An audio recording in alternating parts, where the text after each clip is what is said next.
Man patīk klusos novakaros pa Rīgas ielām iet un klausīties, kā sētas mājā vientuļš radio dzied. Man patīk skatīties, kā ļaudis slēdz veikalus un pastu ciet.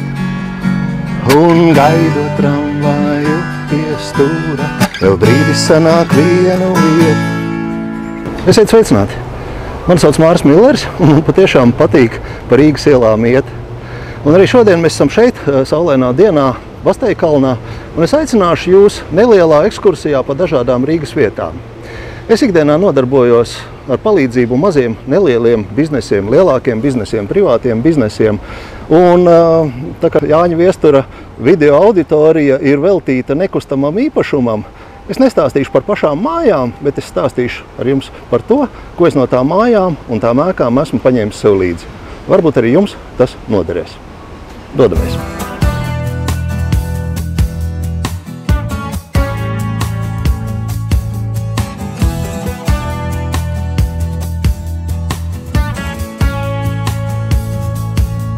Suņus vēlreiz izved laukā, bērns mājās sauc. Bikli uzplaukst pirmā lampa, rozes pumpurs balts. Mūsu pirmā pietura – Raņa bulvārs. Šeit, Raņa bulvārī 19, ir Latvijas Universitātes centrālā ēka. Tieši šeit, fizikas un matemātikas fakultātē, es iegūstu savu pirmo augstāko izglītību. Es studēju fiziku. Un fizika ir dabas zinātne. Fiziķi jau likumus neizgudro. Viņi vēro notikumus, kas notiek dabā, un meklē likumsakarības, kāpēc un kas tā notiek. Šeit es mācījos sistēmisko domāšanu, spēles ar cipariem, dažādu sarežģītu uzdevumu risināšanu, un tas man ir palīdzējis arī turpmāk, un to es arī iesaku arī citiem. Likumi mēdz būt dažādi. Ja klucīti velk pa galdu, tad tā ir klasiskā mehānika. Ja tas pats klucītis, ja mašīna lido pa šoseju vai lidmašīna lido gaisā, tad jau ir jāņem vērā aerodinamika un gaisa pretestība. Ja to klucīti šausim apkārt zemeslodei, tur jau jāņem vērā gravitācijas likumi. Un ja tas klucītis pārvietojas ar gaismas ātrumu, tad tā jau ir kvantu mehānika un relativitātes teorija. Katrai sistēmai ir savas pielietojuma robežas un nevajag vienus likumus attiecināt uz citas sistēmas robežām. Vēl kāds piemērs. Fizikā ir daudzas formulas, un varbūt, ka jūs atceraties formulu no mācību grāmatas E ir vienāds mv kvadrātā dalīts ar 2. Kinētiskā enerģija ir vienāda ar masas un ātruma kvadrāta reizinājumu. Un tas vēl ir jāizdala ar 2. Ja jūs palielinat masu 2 reizi, enerģija palielināsies 2 reizi. Ja jūs palielinat ātrumu 2 reizi, enerģija palielināsies jau 4 reizes. Kā ir ar enerģiju biznesā vai kā ir ar enerģiju jūsu dzīvē? Ja mēs tā salīdzinām, kas ir masa? Tās ir mūsu zināšanas, mūsu resursi, mūsu kapacitāte. Ja mēs savas zināšanas, prasmes, savus resursus palielinām 2 reizi, tad mūsu enerģija varētu palielināties 2 reizi. Bet kas ir ātrums? Tā ir kustība. Tā ir sarunas ar klientiem, tā ir pārdošana, tas ir mārketings. Ja mēs savu kustību palielinām 2 reizi, ja mēs savu pārdošanu, mārketingu palielinām 2 reizi, ļoti iespējams, ka mūsu enerģija palielināsies jau 4-kārt. Domājiet paši, kur investēt savu laiku, kur investēt jūsu piepūli un kādu rezultātu un kādā veidā jūs gribat sasniegt. Ejam tālāk. Un ikdienišķi sāk visās malās gaisma līt un aizskari, kā gari sniegi caur mājām uz mūžiem krīt. Un kādu skumju, senu skumju sit cieš un pilna pilst. Mūsu nākamā pietura – Vaļņiela. Par dabas zinātnieku es tomēr nekļuvu, bet tā kā es biju studējis elektroniku, es nokļuvu strādāt telekomunikāciju uzņēmumā, kurš nu jau vairākas reizes ir mainījis savu nosaukumu un logo. Un pēc kāda laika es strādāju šajā ēkā, un 10 gadus te man bija birojs. Un te es iemācījos savu iespējams, ka pirmo stratēģijas definīciju. Stratēģija ir plāns, kā sasniegt mērķi. Lielā uzņēmumā ir savas plānošanas tradīcijas. Mēs biznesa plānu sākam taisīt jau kaut kur vasarā, jūnijā, jūlijā, no sākuma nospraužot attīstības virzienus, un tad pusgadu laikā saskaņo visus plānus, finanses, ciparus, līdz kādā novembrī, decembrī plāns tiek apstiprināts. Lielā kompānijā biznesa plāns ir tāda bieza, 40-50 lapas bieza grāmata ar finanšu tabulām, ar pielikumiem, ar dažādiem cipariem. Varbūt, ka jums nevajag tik biezu plānu, bet tas, ka ir virziens nosprausts un kas ir jādara, tas tomēr ir svarīgi. Un mēs katru gadu taisījām plānu uz 5 gadiem uz priekšu. Tomēr tas veids, fokusa jautājumi ik pa pāris gadiem mainījās. Tad, kad mēs bijām tikuši galā ar tehnoloģiju jautājumiem, tad mēs pēc 2 gadiem pievērsāmies klienta apkalpošanai. Kad bija daudz maz sakārtot klienta apkalpošanu, tad mēs ķērāmies klāt procesiem un efektivitātei. Tad, kad nāca klāt konkurence, tad mēs domājam par to, kā mainīt biznesa modeli un piesaistīt savus klientus un radīt jaunus piedāvājumus. Pārmaiņas ir tāds nepārtraukts process, visu laiku kaut kas notiek, bet ir svarīgi, ka jums visu laiku ir plāns rokā. Jums ir funkcijas, ko jūs gribat darīt. Aizveco namu asām šķautnēm, joprojām saule milst un milst. Līdz tumsā nāk kāda vīts vilnis, prom aizskalo un saule grimst. Sagriež atvaru, kur skumja. Ja nākam no Vaļņielas pa Grēcinieku ielu, nonākam mūsu nākamajā pieturā – Kaļķielas sākums. Šeit, Rīgas Tehniskās universitātes vecajā mājā, es apgūvu savu nākamo augstāko izglītību, studēju maģistratūrā uzņēmēju darbību un inovācijas. Un, ziniet, startēt jaunu biznesu un radīt jaunas produktus ir atšķirīgas prasmes un atšķirīgas zināšanas vajadzīgas nekā vadīt lielu kompāniju, lielu uzņēmumu. Bieži vien tas nozīmē riskēt, bieži vien tas nozīmē pieņemt drosmīgus lēmumus. Bieži vien, bet tik un tā ir vajadzīga plānošana, tik un tā ir vajadzīga funkcijas par to, ko veidot, kā veidot. Arī pāris gadus pēc šīs universitātes absolvēšanas es pabeidzu savu projektu Telekomā un sāku strādāt jau kā konsultants un pasniedzējs ar citiem maziem privātiem uzņēmumiem. Un vēl pēc 10 gadiem es turpināju mācības nākamajā augstskolā, un tur jau es satikos ar Jānu Viesturu, kad mēs kopā sākām studēt doktorantūras programmā. Laik pa laikam ir jāmācās un jāatsveidzina savas zināšanas. Bet mēs dosimies tālāk, pa Kaļķielu, atpakaļ uz Aspāzijas bulvāri. Cīnās, izlīdzinās, rist.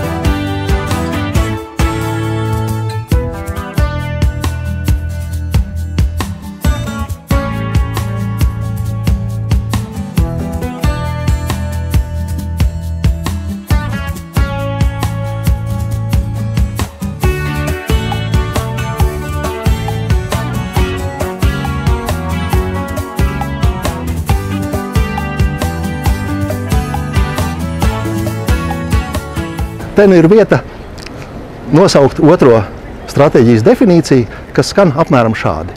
Stratēģija ir savstarpēji saistītu lēmumu kopums, kas nosaka, kā organizācija rada konkurētspējīgu priekšrocību un nodrošina tās ilgtspēju. Savstarpēji saistītu lēmumu kopums. Un tas ir droši vien lēmumi par to, no kurienes nauda nāk un kur tā nauda paliek, un kā mums strādāt šogad, un kā mums strādāt pēc gada, un pēc 2, pēc 3. Un tā kā jūs domāsiet par savu biznesu vai plānosiet savu biznesu, arī padomājiet, kāds varētu būt jūsu bizness kādā jaukā dienā nākotnē. Cik jums ir klientu, cik jūsu produkti maksā, cik cilvēki strādā jūsu organizācijā, kādi ir jūsu ieņēmumi, kādi ir jūsu izdevumi, kur tā nauda nāk un kur tā nauda paliek. Un tā ir domāšana par biznesa modeli. Un kādu skumju, senu skumju, sirds cieš un pilna pilst. Mūsu nākamā pietura ir tepat pie Brīvības pieminekļa. Kārlis Zāle Brīvības pieminekli būvēja 4 gadus, no 31. gada līdz 35. gadam. Un man bija interesanti ieraudzīt, kāds izskatās Kārļa Zāles plāns Brīvības pieminekļa būvniecībai. Uz vienas papīra lapas viņam bija sadalīts, kā brīvības piemineklis izskatīsies 32. gada beigās, 33. gada beigās, 34. gada beigās un 35. gadā, kad viņš ir gatavs. Un pie šajā plānā pie katra bija arī dažas piezīmes pa mēnešiem, kas kurā mēnesī ir jāizdara. Nevajag vienmēr plānot, taisīt plānus kā lielas 50 lapu biezas grāmatas, zīmējiet bildes, sadaliet to savu plānu laika posmos. Un reizēm pat var arī plānot to no atpakaļ gaitā. Kāds būs jūsu rezultāts, ko jūs gribat panākt, un kāds ir soli pa solim atpakaļ, kas ir jāizdara, lai pie tā rezultāta nonāktu. Bildes palīdz. Ja jums kādreiz ir iespēja, iegriezieties Rīgas Tehniskās universitātes arhitektūras fakultātes, jeb kā tagad sauc Arhitektūras un dizaina institūta vestibilā, kad pavasarī studenti izliek savus diplomu darbus. Tur ir brīnišķīgā veidā aprakstīts objekts, problēma, kā tas izskatīsies, ar cipariem raksturots, kāds ir darba apjoms, kādi ir iespējamie termiņi. No tā var mācīties, kā veidot plānus, saprotamus, lai viņus varētu arī komunicēt citiem. Bet mēs iesim tālāk, uz Pulvertorni. Aizveco namu asām šķautnēm, joprojām saulē milst un milst. Līdz tumsā nāk kā devīts vilnis, prom aizskalo un saule grimst. Mēs esam Vaļņielas otrā galā pie Pulvertorņa, un Pulvertornī ir iekārtots kara muzejs.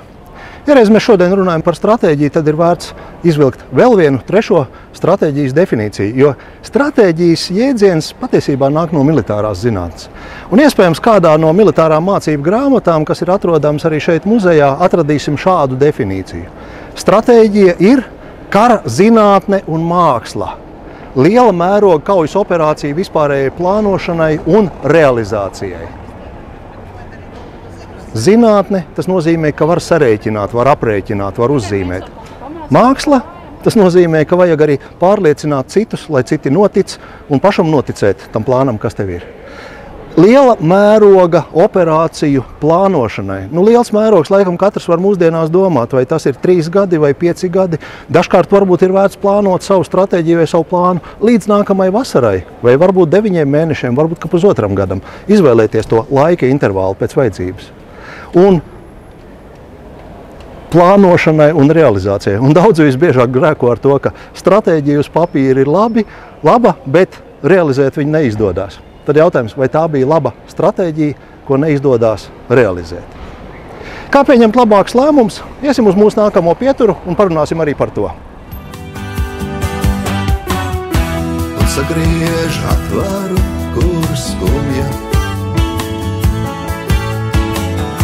Vēl cīnās, izlīdzinās, rīst.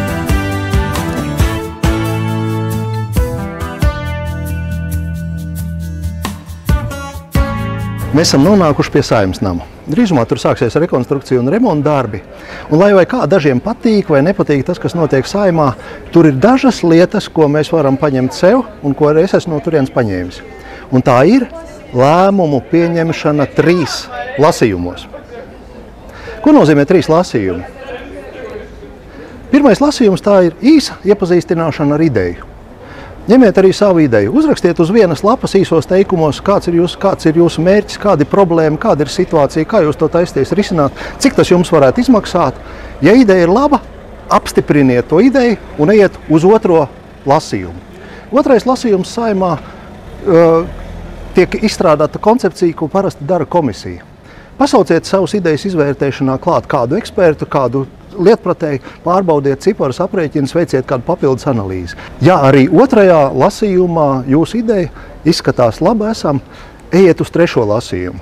Tad jau precizējiet, kurš ko darīs, kuros termiņos, cik tas jums izmaksās, cik jūs naudas vai cik jūs savu laiku atvēlat. Lēmumu pieņemšana 3 lasījumos ir viena vērtīga lieta, kas palīdz pieņemt gudrākus un pārdomātākus lēmumus. Un kamēr esam šeit, tad vēl 3 labas lietas. Tad, kad Latvija atguva neatkarību, daudzi ārzemju latvieši nāca palīgu atjaunot gan saimnes darbību, gan Latvijas bankas darbību, kas ir šeit pat pa ielu tālāk. Viens no viņiem bija Brunis Rubess. Ja jums tas uzvārds izklausās pazīstams, tad taisnība. Brunis Rubess savu mūžu pavadīja strādājot Volkswagenā grupā, sākumā Kanādā kā pārdevējs, tad būvēja rūpnīcu Brazīlijā un visbeidzot bija Volkswagen grupas stratēģijas direktors.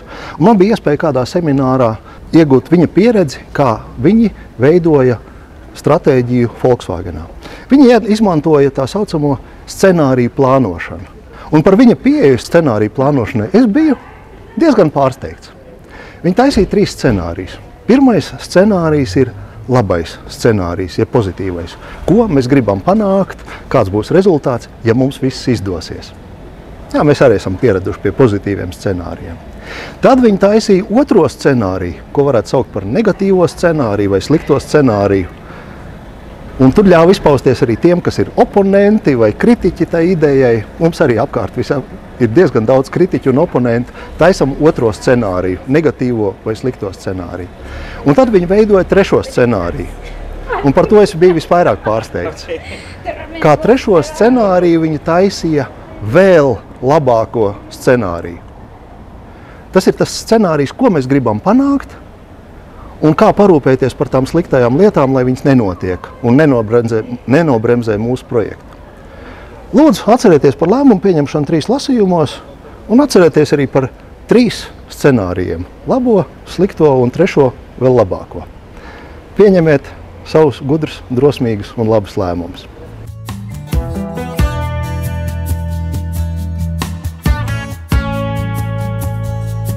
Man patīk. Man patīk. Man patīk. Man patīk. Man patīk klusos novakaros pa Rīgas ielām iet un iet.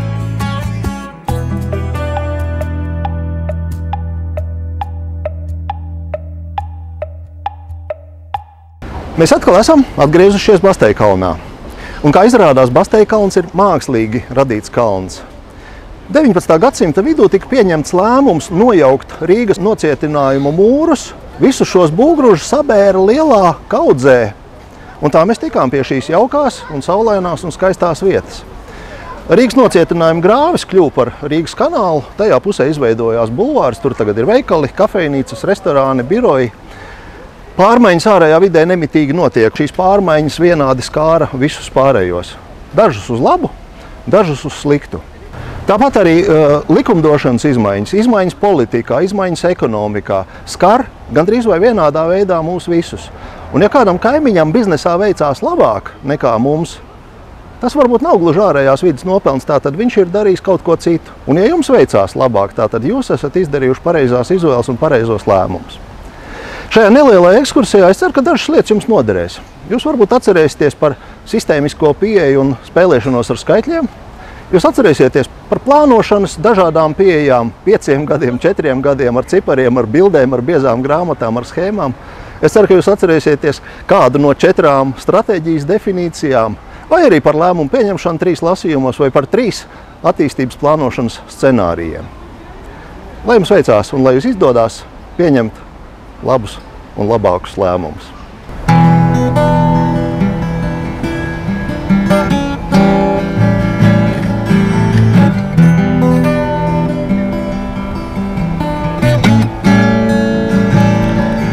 Man patīk.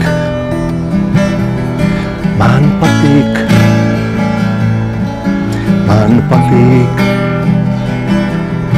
Man patīk.